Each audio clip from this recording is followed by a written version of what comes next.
I'm thrilled to be joined today with Dr. Liz Genovese, assistant professor at University of Pennsylvania and a true pioneer in the field of limb salvage and chronic limb-threatening ischemia.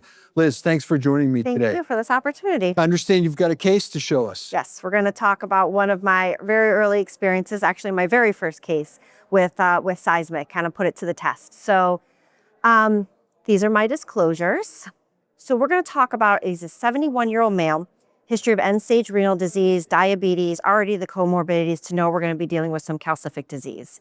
He presented with this very rapidly progressive left lower extremity rest pain and tissue loss that you can see there on the left-hand side of the screen. When we did non-invasive testing, he had very diminished waveforms and his toe pressure was down to 20, but very flat line. So went ahead and did a CT scan. What we see is common femoral artery is widely patent.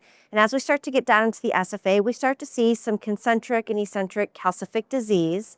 And then as we get down to the distal SFA, the above knee popliteal artery, we can see boulders, really nodular calcifications that are taking up the entire lumen of this vessel.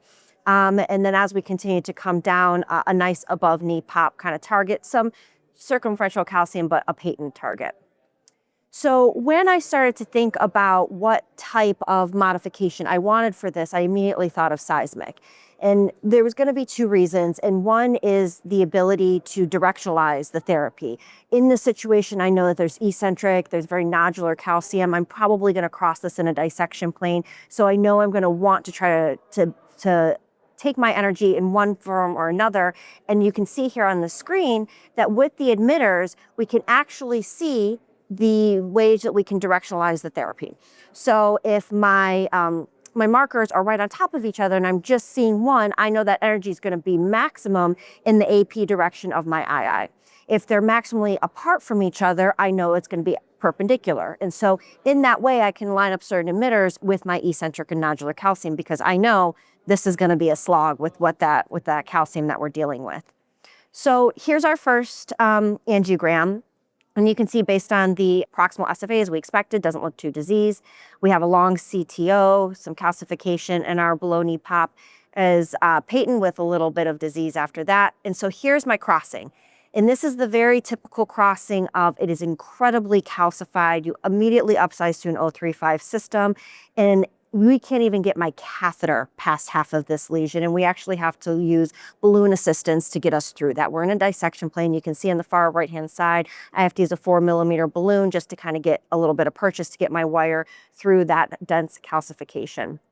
So once we're across it, we know we not only have circumferential calcium a little bit more proximally, but this very nodular calcium distally. So what I do is I take my IVL and my SEISMIQ and I take it as far down as I can. So I was able to deliver it very easily down to below the knee. And then I start to work my way backwards. And so I immediately encounter my nodular calcium. So we do some treatments there. Then I take it up towards the circumferential calcium, do some treatments there. But now what I want to do is I want to use all of my energy. So I take it back down to these nodular areas. And what I'm also able to do with SEISMIQ is turn certain emitters on and off. So I focus my emitters over the worst part of that calcium and I turn those ones on and turn the rest off and I burn out those emitters. And then I move it again so that I burn out every emitter right over that area of calcium so I can get as much energy there to really get some microcalcification fractures and to really change the compliance. So this is a illustration of how you can turn certain emitters on and off. They're labeled on the console A through E. And so you just say to the person across from you, can you shut off C through C, D, and E? And so you have 2 emitters or 1 emitter, however you want to do it. So after IVL alone, you can see I knew I crossed in a dissection plane. There's some dissection, but I have now a flow channel. And initially with my semi-compliant balloon on the left side, you can see I'm still wasting there at that above the knee pop. Then I hit it with a non-compliant balloon and it finally gave. And I got rid of that waste and was really able to open up that whole channel. And because it's a very long lesion, calcified, long CTO, I know this is, and I'm in a dissection plane, I know this is not going to do well with angioplasty or DCB alone, and I know I want to scaffold it. So in this scenario, I chose to use Eluvia because I do like the longer drug elution of that stent. Ended up using 3 Eluvias and post-dilating it and getting quite nice vessel expansion of the scaffolding. You know, sometimes in these really calcified lesions, the stent can really take on the cast and the molding of the calcium. But because we prepped it so well with the IVL, we get nice luminal gain. And then ultimately have nice flow, treat the below the knee disease. And he had nice runoff, and actually just recently saw him for a 6-week visit and is doing great. I mean, that's a phenomenal case. First of all, first case with a new technology, like you could have picked an easier one. I know. I know. Just a couple of highlights on the case presentation itself. So these are the patients you see. Yes. Dialysis-dependent renal failure. Yep. Diabetes. Yes. I mean, it's a setup for a situation like this. Absolutely. And it's how they go from a pretty normal leg to disaster in a relatively short period of time. Absolutely. So it's common for you, is that Very, right? very common. Yeah. You know, long are the days when people claudicated for a while, then they develop breast pain Exactly. and tissue loss, and they're not really smoking. Maybe they have a remote smoking issue, but it's really the diabetes, the renal failure, and it's this multi-level, highly calcified disease, which is very difficult to have durable endovascular treatment options. Yeah. And so you, I'm sure, were not surprised at the burden of calcium No. in these patients just by the nature of their comorbidity. Correct. Absolutely. And so without IVL, this becomes a real challenge. Yes. Yes. So what were the options before IVL were available? Well, there's always an open bypass. Right. Right? That's an option. But you have to understand, in these patients, I mean, he's got a terrible protoplasm. He's renal failure. He's got wounds everywhere. He doesn't have great vein. I can't use arm because he's a dialysis patient. We have limited options. Now, is a bypass an option for him? Yes. But as you could tell, his runoff also wasn't very good. Right. His below knee wasn't good. I had to do a little bit of perineal work as well. So ultimately, in this patient, prior to IVL, I would have been thinking about a common femoral artery to distal perineal bypass. Yeah. A lot of morbidity in that. No doubt. A lot of incisions, very difficult to heal. And the targets, when you get, for particularly a renal failure patients, a lot of times when you open up these tibial targets, they're very calcified. They're very difficult to sew to. You know, some other options are potentially, using long covered stents and purposely rupturing the vessel. But that's a lot of covered stenting to do, and that without its morbidity. So this is something that I think preserves long-term options. With the drug elution data being so good, this allows me to safely put drug-eluting scaffolding without having to rupture the vessel. And I think there were some components of SEISMIQ that you actually experienced in your first case that we're excited about. First of all, the deliverability of the catheter. So maybe a little bit on that for you. Yeah, I mean, this was such a tough lesion to cross. And the fact that I was able to deliver this without having to do anything more than the pre-dilatation that I had to use just to cross my crossing catheter is pretty remarkable. I mean, I think that typically we may have to upsize even larger in order to kind of get it to deliver, but delivered very, very nicely.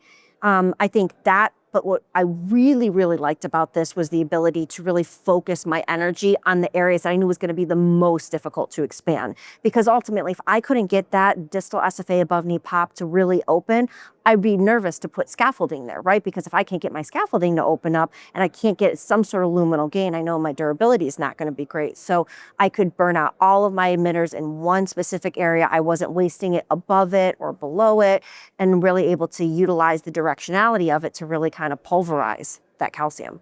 Right. So the beauty there is, A, you can see the emitters, which I think is a big advantage, right? Yeah. B, as you said, you select the emitter. So it's really the first time we've had a chance at personalized care. Absolutely. For individual patient scenarios. So I think that's another one.